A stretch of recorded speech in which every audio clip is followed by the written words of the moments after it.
everybody, this is Charlotte, your glamorously recovering shopaholic, in today's 10 questions about myself while getting ready for my show. Because I had no time to film anything during the past week, so this is my last chance to be able to upload something tomorrow, Sunday, which is upload day. So I will be answering 10 questions that you wrote on the comment section in my Color of the Year tutorial video. So enough talk and more action, let's get to my show makeup. Get ready with me. Let's get started! Woo, I'm nervous! I feel like I'm in a Miss Universe pageant, you know? So I will be answering your questions while doing my show makeup using only the makeup that I bring to work, which is this. Shannon! This is all that I'm gonna use. So the makeup look is gonna be a little extreme. Not a little, a lot. Severe, because it's gonna be stage makeup, and tonight will be a disco show, so you know it has to be colorful and fun and funky. Alright, I'm ready to rumble. Nervous. What's up? First, we're gonna wait for the airplanes to disappear. Second, still waiting for the airplanes to disappear. Okay, so I've already put on my contact lens because that is my usual on stage to make my eyes appear bigger because you can only see slits on my eyes. I already have slits on my costumes. It doesn't need to be on my face as well. Then we're going to put on my stage foundation, which is the Max Factor Pancake Foundation in True Beige. And while I am putting on my foundation, I would like to introduce myself to you. So my name when I was born was Charlotte Michael Geyser Salandanan. Such a mixture of nationalities.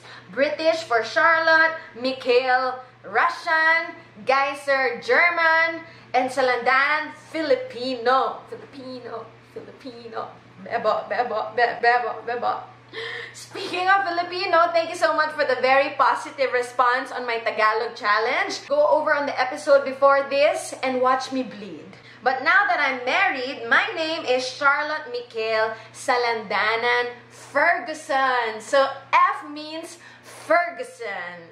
Fergalicious definition, make the boys go loco. And I graduated from UP from the course Public Administration, which was a pre-law course. I was going to be a lawyer.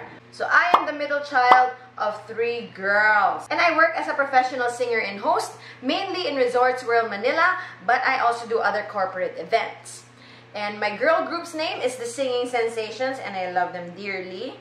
I've been in girl groups all my life since 2005. Okay, so that's it. That's about the basic info. So I just concealed with a Catrice Liquid Camouflage. And now let's start with the questions from my F Bombshells. Hilary Claire asks, what would be your ideal way to spend the weekend? We usually work on weekends as performers. I will paraphrase that as, what would be your ideal day off? My ideal day off would consist of sleeping in past 9 a.m., which is a dream because I can't normally do that. And no matter how tired or how late I sleep, my body will wake me up at 9 or 9:30 a.m. I know that's a misconception. Some of you think I sleep until 12 noon. Okay, so what's my ideal day off? Hopefully my body clock will reset itself and let me sleep even until 10 or 11. And then I would like to have breakfast with Mr. F. I would love a Filipino breakfast of sinangag, tuyo, and salted egg. And then second activity of the day would be shopping, care of Mr. F. Libre mangarap. And then have a nice lunch in a restaurant. Then go home, watch a marathon of Crazy Ex-Girlfriend or Sex in the City or Prison Break or Game of Thrones. And then after that, have a nice dinner cooked by us. And then after dinner, I get to read until I fall asleep. That is my ideal day off. Has it happened in a long time? No. Not since I started my YouTube channel. So far in reality, the only thing I accomplished there is probably having lunch with Mr. F. No shopping, no marathons because then I need to be editing, and definitely no reading because I'll be editing until I fall asleep. That is how my day off usually goes. Next question while I do my eyeshadows. What movie title best describes your life? My favorite movie and book of all time is Gone with the Wind. Gone with the Wind because gun is my day off. So the localized version of that is kuracha, ang babaeng walang pahinga. I don't know what will happen to me and the movie once I have a baby F.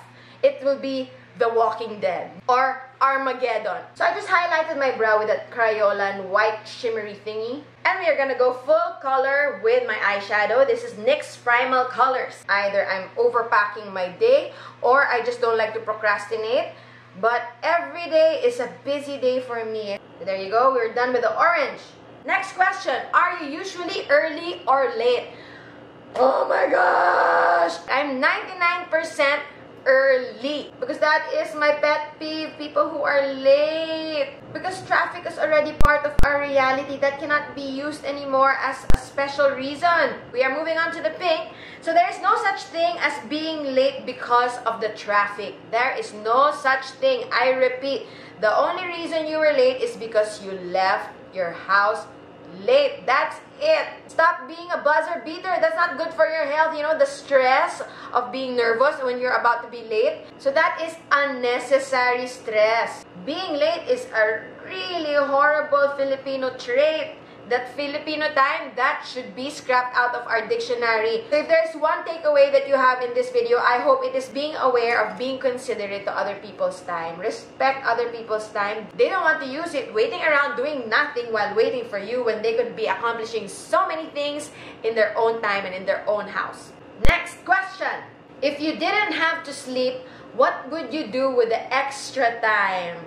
We are moving on to the red color now. No offense to the foodies out there, but I feel like eating, sleeping, and peeing and other bodily functions are such a waste of time. I find it so annoying when I'm in the zone with my work. I suddenly feel hungry or I suddenly have to pee. Like seriously, I hope we can do without it one day. I hope the scientists are working very hard to find a solution for that. I am not a talented sleeper, so I can't appreciate sleeping because normally my mind is running. I'm just really hyper that way, and I actually wish I wasn't because my ate looks younger than me because she takes a lot of naps and she can really sleep. So what would I do if I didn't have to sleep? I would read all the books in the world. I will make YouTube videos every day. Yay! And I will be very rich as I will build businesses left and right. I think if you accumulated the allotted number of hours for sleep, you could travel the world already. I would love to travel the world. Next question. What motivates you to be a YouTuber? Care of Trisha. So I'll be using the Maybelline Cover Stick in white to cut my crease. I am planning to make an entire video dedicated to my YouTube journey, but I can answer a bit right now. So I started my YouTube just to gain more exposure as a singer and as a host. But through the journey, the motivation has changed into hopefully transitioning to being a full-time YouTuber in the future. Because I see it as an enjoyable next phase in my life after I'm done with singing. If I am ever done with singing. We'll see, right? So I'm treating YouTube right now as a second job, even if I'm not getting paid whatsoever for it yet. But now I'm enjoying the experience, meeting new people, interacting with people I've never met before. So it's not a very far away path from what I'm already doing as an entertainer. And that is an ideal setup for me. It's still entertainment, it's still creative work, it still involves a level of glamour, and I can work from home, which is such a rare thing to have in life, right? So I will detail that journey on a separate video one day. One day when the scientists find out a way for us not to sleep anymore. Next question. Are you still affected if someone bashes you? Nice question, and one that I have a lot of experience in. Not here on YouTube, but in music industry in general. Right now on YouTube, I don't have bashers yet because in order to have bashers, you have to have a certain level of success. But you know, success is relative. So others might say that I don't have a big success yet with my YouTube channel right now, that I have below 2,000 subscribers. But to me, actually, I feel like I am already successful as a YouTuber because I'm receiving positive response. I didn't even know people would watch me. I didn't even know people would find me interesting. So I strayed from the topic. The question was bashers, and I'm talking about success in YouTube. Great. So, okay, so back to bashers. I have learned not to get affected by them. First, because I'm already matured, so I already know who I am. You know, when you're young, you are so easily swayed by other people's opinions of you. But as you get older, hopefully, as what happened to me, I knew who I was. So whatever they are saying about me didn't matter to me. If you are an F bombshell who hasn't fully matured yet, let me warn you that in this world, there are so many inggitera, pintasera, chismosa, and you just have to accept that as part of reality. Just like traffic in the Philippines. So as long as you didn't do anything wrong, or as long as you tried to rectify it with that person who's accusing you of something that you've done wrong, then you have nothing to worry about. Everything else is just noise. The only reason why I wasn't affected actually with all of these negative things from bashers is because I was so busy with my life. I can barely accomplish all the things that I want to do productively in my life. So there really was no memory space or time for me to think about what other people were thinking about me. I was too busy. Seriously, that's the solution. Get busy. Next question. If someone asks you, would you like to be smart but not beautiful, or beautiful but not smart?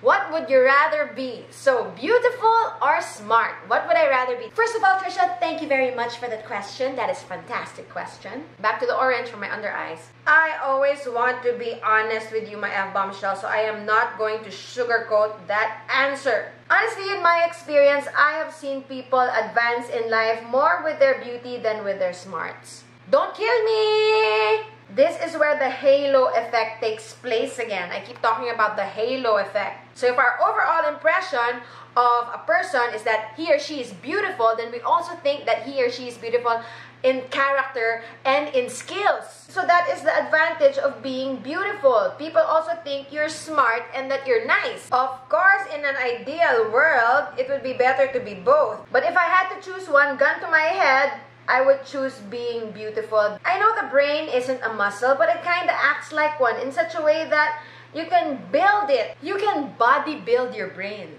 but can you body build your face? Yes. The answer to that is yes. You can body build your face. Confidence. Confidence will make you appear more beautiful than you really are. But we digress. I'm talking about body building your brain. There are ways to become smart. Studying, reading, surrounding yourself with intelligent people. In reality though, if you're just a beautiful person or if you're just a smart person, you will both be defeated by a highly determined and ambitious person, because that person will aspire to be both. We have to be both in this very competitive world. There you go, I've already lined my eyes using the Nyx black eyeliner. We are moving on to the next question. What is the greatest lie someone ever told you? This is from Dairy Queenie. I'm just gonna powder my face using my FNS 2-way cake in Duchess. The greatest lie someone ever told me was, I'm single. Or other versions of that are, I'm not married. Or, it's not working out with me and my wife. Or, we're just staying together for the kids. Or, my wife is psychotic. I'm gonna contour my face using the e.l.f. Fiji. So, if you're not sure about the status of the guy you like, stay friends only. Do not entertain the courtship yet. Just remain friends until you have a definite answer on whether or not he is really legally available. Practice delayed gratification with this one. Have some patience. Don't jump in right away if you're not sure he is married or not. But what I hate the most is when they make their wives to be the bad person. When they say that my wife is psychotic. Kung gusto niyo mga babae, mga lalaki, huwag niyo na idamay yun ng mga asawa niyo. Na malamang sa malamang ay pinagluluto kayo, pinaglilinis kayo, inaalagaan ng inyong mga anak, tapos kung ano-ano sinasabi niyo tungkol sa kanya. Mali! Going in with sleek for more chiseled cheeks. Delayed gratification is the moral story of today. Wag sugod ng sugod, mga kapatid! Here's one essential tip that I have learned in my years of being exposed to these kinds of guys. If they are still together with their wives, after months of you not showing interest in them, they will stop. They will slink away like the sleazeballs that they are, if they even have balls. They will stop bothering you if you don't show interest. The problem with us women is that we are so gullible. We fall so easily for the I'm a victim scam. I'm going to be contouring my nose with a butter bronzer from Physicians Formula. Next question. Given the chance to go back, what would you say to your 20-year-old self? From Dairy Queenie. A similar question to that is from Kelly. If you could bring back time, would you like to change anything, Mrs. F? I'll be highlighting with my MAC Mineralized Skin Finish in Champagne. So I would give my 20-year-old self lots of beauty advice, such as number 1, don't pluck or wax your eyebrows. Just shave because they will thin out as you get older. Number 2, use an eye cream even in the daytime. Find an eye cream that is suitable even in the daytime because you will have lots of eye wrinkles as you age. Number 3, don't do those diamond peels every week because your skin will thin out and then you will have lots of freckles by 30. It made my skin hypersensitive to the sun, therefore giving me lots of freckles even with just a very, very slight sun exposure. Don't wax your own armpits because you're gonna burn your armpits and it will never be the same. Listen to your mom when she tells you not to frown because that is my concentrating face. My eyebrows like this. And yes, 10 years later, problem. Nyx setting spray. So aside from beauty tips, don't believe married men. Don't believe men, period. Or at least treat them as guilty until proven innocent. The most valuable love tip I could have given my 20-year-old self back then was be deaf. Like, yeah, you heard me right. Be deaf. Huh? What do I mean by be deaf?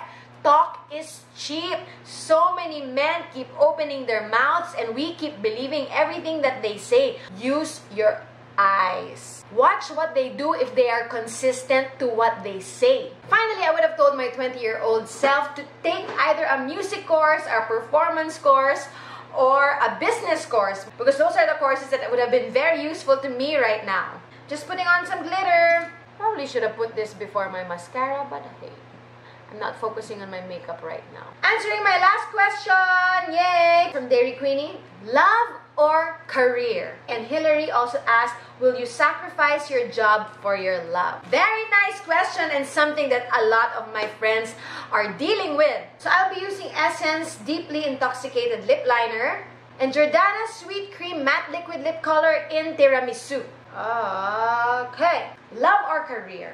I think whichever you choose, there will be a certain sacrifice that will be required.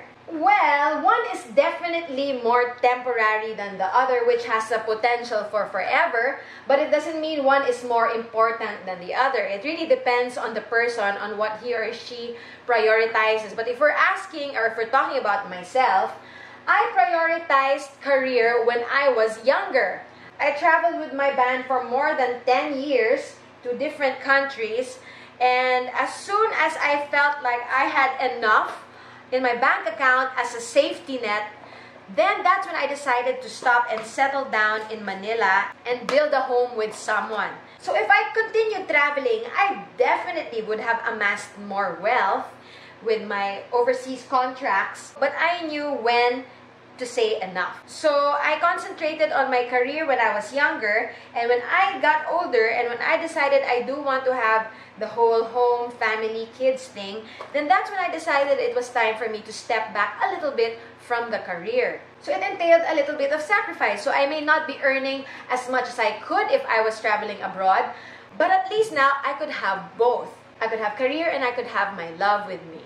So to all of you out there who feel like you need to choose between one or the other, it is not entirely black or white. You don't always have to give up completely on one to have the other. It will just entail a little bit of sacrifice or maybe a downgrade or a slow down on one so you can have both. I guess that's why a lot of Hollywood couples split up, is because they're both prioritizing their career and none of them want to take a step back or slow down their pace to accommodate more time for their loved ones. Of course, both can be very much dangerously temporary. For me personally, I don't mind taking a step back from my career if it would mean making my marriage stronger. For example, I no longer take overseas contracts that are more than a month or two, because a relationship is like taking care of plants. Because if you don't water it daily, they will die. And if I'm separated from Mr. F for too long, I feel that there might be consequences that will not be worth the amount of money I will be earning in that overseas contract. These are just my personal opinions. I know a lot of people are OFWs in the Philippines and that they leave their families behind. And my heart goes out to them because I know that that is a strain on anyone's marriage. But perhaps the idea should be doing it a few years, you know, going abroad for a few years to make sure that you have a safety net and then coming back to the Philippines and doing something with that money earned abroad. So to sum it up, love or career, of course, ideally, I have both and I do. But if I had to choose to prioritize one over the other, I feel like I will prioritize love, because making a relationship work and flourish is the hardest thing I can see myself handling right now because I don't have children yet. I feel like there will be more fulfillment in myself if I'm 80 years old already and I'm still with Mr. F. There you go, my beloved F Bombshells. I am all ready for work. So this is how I normally cake it up. Thank you so much for sending in all of those amazing questions, and hopefully I get to answer them during the course of my videos. Thank you so much for watching, and I will see you on the next video. Thank you so much for the support, and to all of you who are not subscribed, I promise to make it worth your while. Bye!